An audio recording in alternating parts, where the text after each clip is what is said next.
मान लीजिए आज आपके सामने एक जिन आ जाए, वही चिराग या बोतल वाला जिन जिसे हम बचपन से कहानियों में सुनते आए हैं, और वो आपसे कहे कि मैं आपको 3 इच्छाएं 3 विशेस दूंगा, जो चाहो मांग लो।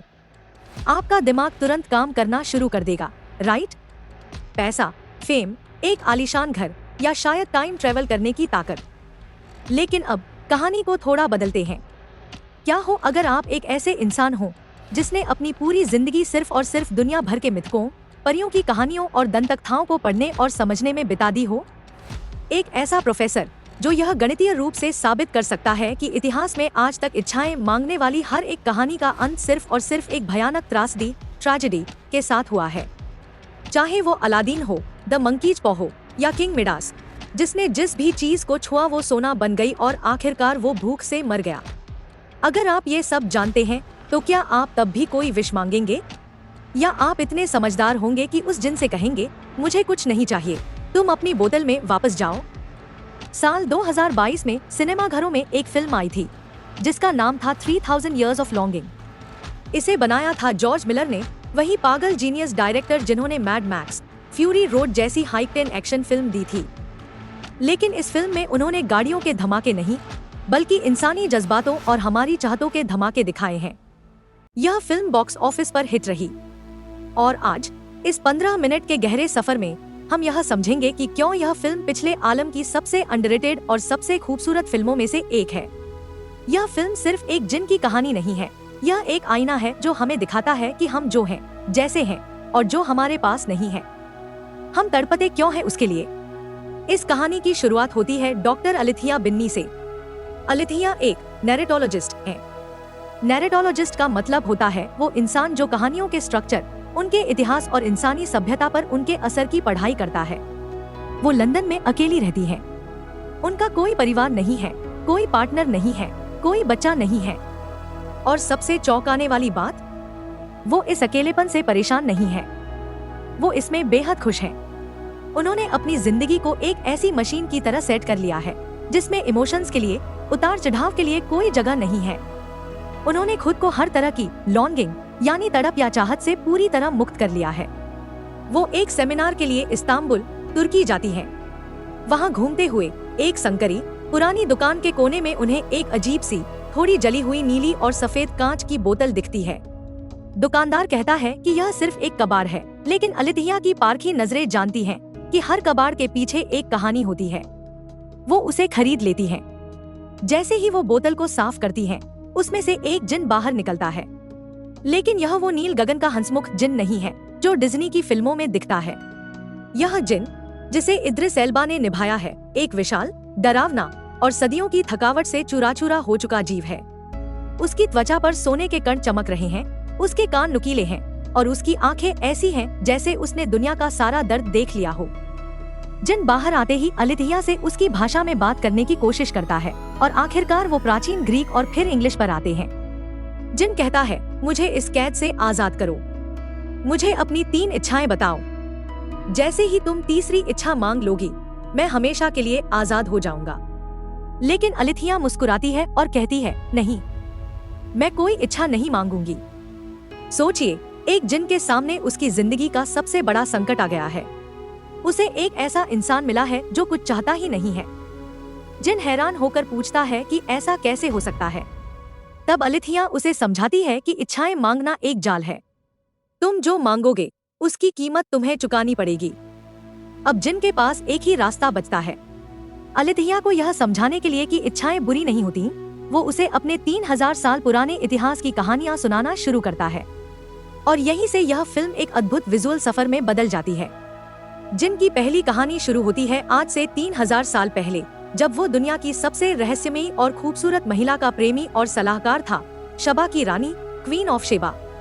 यह वो दौर था जब जिन आजाद था। वो हवाओं में उड़ सकता था, दीवारों के पार देख सकता था, और वो रानी शेबा से बेपनाह मोहब्बत करता था। रानी शेबा भी उससे प्यार करती थी। उनकी दुनिया में कोई बंदिश नहीं थी, सिर्फ कविता, संगीत और रूहानी सुकून था। लेकिन फिर उस कहानी में एंट्री होती है किंग सोलोमन यानी सुलेमान की। सोलोमन अपनी बुद्धिमानी और अपनी असीम ताकत के लिए जाने जाते थे। सोलोमन को जब रानी शेबा के बारे में पता चलता है तो वो उन्हें अपनी तरफ आकर्षित करने के लिए एक ऐसा खेल रचते हैं जिसमें संगीत, जादू और ज्ञान का ऐसा मिश्रण था कि रानी शेबा उनके जाल में फंस जाती है। जिन अपनी आंखों के सामने अपनी मोहब्बत को किसी और का होते हुए देखता है वो कुछ नहीं कर पाता। सोलोमन अपने जादू से जिन को एक पीतल की बोतल में कैद कर देते हैं और उसे समुद्र की गहराइयों में फेंक देते हैं। अलिथिया इस कहानी को बहुत ध्यान से सुनती है। वो जिन से कहती है, देखा, तुमने इस कहानी से क्या सीखा? तुम्हारी पहली कहानी ही ये साबित करती है कि तुम्हारी ये जो चाहत थी, जो प्यार था, उसी ने तुम्हें बर्बादी की तरफ धकेला। अगर तुम रानी शेबा से प्यार नहीं करते तो तुम आज उस बोतल में बंद नहीं होते। जिन चुप हो जाता है।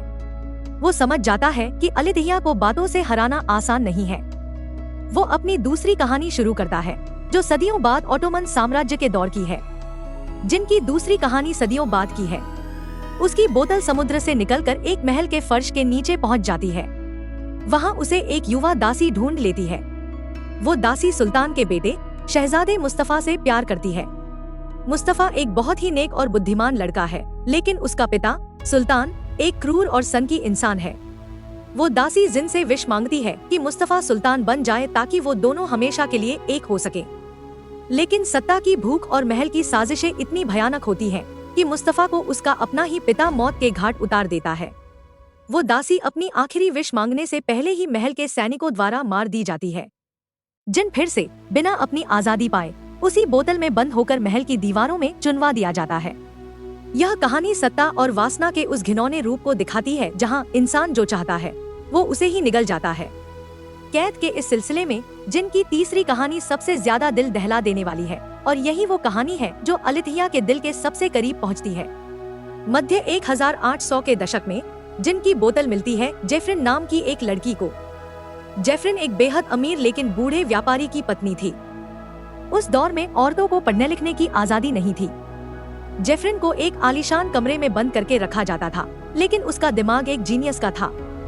वो कमरे में छिपी किताबों से मैथ्स, फिजिक्स और एस्ट्रोनॉमी सीख रही थी। जब उसे जिन मिलता है तो वो कोई जेवर या महल नहीं मांगती, वो मांगती है ज्ञान। वो जिन से कहती है कि मुझे इस दुनिया का सारा नॉलेज चाहिए, मुझे समझना है कि ये ब्रह्मांड कैसे काम करता है। जिन को जेफ्रिन से प्यार हो जाता है। जेफ्रिन का दिमाग इतना विशाल हो जाता है कि वो जिन को भी समझने लगती है। लेकिन ज्ञान की एक सीमा होती है। जब आप सब कुछ जान जाते हैं तो आप इस दुनिया के आम इंसानों के साथ नहीं जी सकते। जेफ्रिन को लगने लगता है कि जिन की मौजूदगी उसकी अपनी सोच को सीमित कर रही है। एक दिन गुस्से और हताशा में जेफ्रिन अपनी आखिरी विश मांगती है, मैं चाहती हूँ कि मैं तुम्हें पूरी तरह से भूल जाऊं, जैसे तुम कभी थे ही नहीं। एक पल में जिनका सबसे खूबसूरत रिश्ता खत्म हो जाता है। जेफ्रिन उसे भूल जाती है और जिन फिर से उस बोतल में कैद हो जाता है। यह कहानी दिखाती है कि सिर्फ प्यार या पैसा ही नहीं, बल्कि ज्ञान की चाहत भी इंसान को सबसे अलग थलग और अकेला कर देती है। जब ये तीनों कहानियां खत्म होती हैं, तो कमरे में एक भारी सन्नाटा छा जाता है। अलिथिया, जो अब तक एक जज की तरह बैठकर जिन की कहानियां सुन रही थी, अचानक अंदर से हिल जाती है।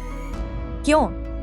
क्योंकि वो समझ जाती है कि जिन उसे कहानियां सुनाकर बेवकूफ नहीं बना रहा था, वो अपनी कमजोरी उसके सामने रख रहा था। जिन की ये कहानियां ग्रीड के बारे में नहीं थी, ये बंदिशों और अकेलेपन के बारे में थी। और यहीं पर यह फिल्म अपने दर्शकों से एक बहुत ही गहरा सवाल पूछती है। अलिथिया खुद को बहुत समझदार समझती थी क्योंकि उसे कोई चाहत नहीं थी, लेकिन असलियत क्या थी? क्या वो सच में संतुष्ट थी? नहीं, वो डरी हुई थी। उसने अपनी जिंदगी में किसी को इसलिए जगह नहीं दी क्योंकि वो प्यार में मिलने वाले धोखे और दर्द से डरती थी। उसने अपने चारों तरफ लॉजिक और साइंस की एक ऐसी दीवार खड़ी कर ली थी ताकि कोई उसके दिल तक न पहुंच सके। उसने खुद को एक ऐसे पिंजरे में बंद कर लिया था जो जिन के पीतल की बोतल से अलग नहीं था। जिन तो वक्त के साथ बोतल से बाहर आ गया, लेकिन अलिथिया अपने बनाए पिंजरे से कभी बाहर नहीं आ पा रही थी। जिन उसे देखता है और कहता है, तुम जी नहीं रही हो अलिथिया, तुम सिर्फ वक्त गुजार रही हो। क्योंकि बिना किसी चाहत के, बिना किसी तड़प के, एक इंसान और एक पत्थर में कोई फर्क नहीं होता। और तब अलिथिया अपनी जिंदगी का सबसे बड़ा जुआ खेलती है। वो अपनी पहली विश मांगती है और वो विश इस पूरी फिल्म का सबसे टर्निंग पॉइंट है। वो कोई अमीर बनने की विश नहीं मांगती, वो जिन की आंखों में देखकर कहती है, मैं चाहती हूँ कि तुम मुझसे उसी तरह प्यार करो जैसे तुमने रानी शेबा और जेफरिन से किया था। मैं चाहती हूँ कि तुम मेरे पार्टनर बनो। यह एक ऐसा पल है जो आपको सोचने पर मजबूर कर देता है। क्या जादू से मांगा गया प्यार सचमुच प्यार होता है? क्या यह जिन के साथ नाइंसाफी है, या यह अलिथिया का खुद को पूरी तरह से किसी के सामने सरेंडर कर देना है? अलिथिया जिन को अपने साथ लंदन ले आती है। वो दोनों साथ रहने लगते हैं, लेकिन कहानी यहाँ खत्म नहीं होती। यहीं से फिल्म का सबसे रियलिस्टिक और कड़वा हिस्सा शुरू होता है। हम आज जिस दुनिया में जी रहे हैं, यह दुनिया electromagnetic waves, internet, mobile towers और कंक्रीट के जंगलों से भरी है। यह दुनिया पूरी तरह से डेटा और एल्गोरिदम से चलती है। और जॉर्ज मिलर इस फिल्म में दिखाते हैं कि यह जो आधुनिक ठंडी दुनिया है, यह जादू और मिथकों के लिए बनी ही नहीं है। लंदन की हवाओं में जो मोबाइल सिग्नल्स और रेडिएशन तैर रहे हैं, वो जिन के वजूद को धीरे धीरे खत्म करने लगते हैं। वो बीमार होने लगता है। उसका जादुई शरीर इस मॉडर्न दुनिया के शोर को बर्दाश्त नहीं कर पाता। वो धीरे धीरे धूल में बदलने लगता है। अलिथिया को समझ आता है कि उसने अपनी इच्छा पूरी करने के लिए उस जीव को एक और पिंजरे में बंद कर दिया है। लंदन का यह अपार्टमेंट जिन के लिए उस पीतल की बोतल से कम नहीं है। सच्चा प्यार क्या है? क्या सच्चा प्यार किसी को अपने पास बांध कर रखना है, या उसे उसकी खुशी के लिए आजाद कर देना है? अलिथिया अपनी आखिरी विश मांगकर जिन को हमेशा के लिए आजाद कर देती है। फिल्म के अंत में दिखाया जाता है कि जिन पूरी तरह से गायब नहीं होता। वो कभी कभार सालों में एक बार अलिथिया से मिलने लंदन आता है। वो दोनों पार्क में बैठते हैं, बातें करते हैं। अब उनके बीच कोई विश का रिश्ता नहीं है, कोई मजबूरी नहीं है। अब जो है वो सिर्फ और सिर्फ बिना किसी शर्त का प्यार है।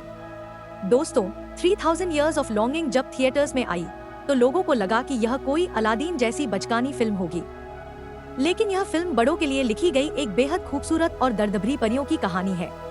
यह फिल्म हमें सिखाती है कि आज की इस भागती दौड़ती दुनिया में, जहां हम हर चीज को गूगल पर सर्च कर लेते हैं, हर चीज के पीछे लॉजिक ढूंढते हैं, वहां आज भी हमारे अंदर एक खालीपन है। हम सब किसी न किसी चीज के लिए तड़प रहे हैं, चाहे वो सच्चा प्यार हो, कोई दोस्त हो, या सिर्फ कोई ऐसा इंसान जो हमारी कहानी को बिना हमें जज किए सुन सके। अगर आपने इस फिल्म को अब तक मिस किया है, तो मैं आपसे कहूंगा कि अपने जीवन के 2 घंटे निकालिए और इस जादुई सफर पर निकलिए। यह फिल्म शायद आपकी जिंदगी को न बदले, लेकिन यह आपके देखने के नजरिए को जरूर बदल देगी। आपको यह एनालिसिस कैसा लगा? अगर आपको सिनेमा की गहराइयों में उतरना पसंद है, तो इस वीडियो को लाइक करें, अपने उन दोस्तों के साथ शेयर करें जिन्हें अच्छी फिल्में देखना पसंद है, और चैनल को सब्सक्राइब करना बिल्कुल न भूलें। कमेंट बॉक्स में मुझे जरूर बताइएगा, अगर आज आपको वो नीली बोतल मिल जाए तो आपकी वो 3 इच्छाएं क्या होंगी? मिलते हैं अगले वीडियो में एक नई कहानी और एक नए नजरिए के साथ। तब तक के लिए शुक्रिया।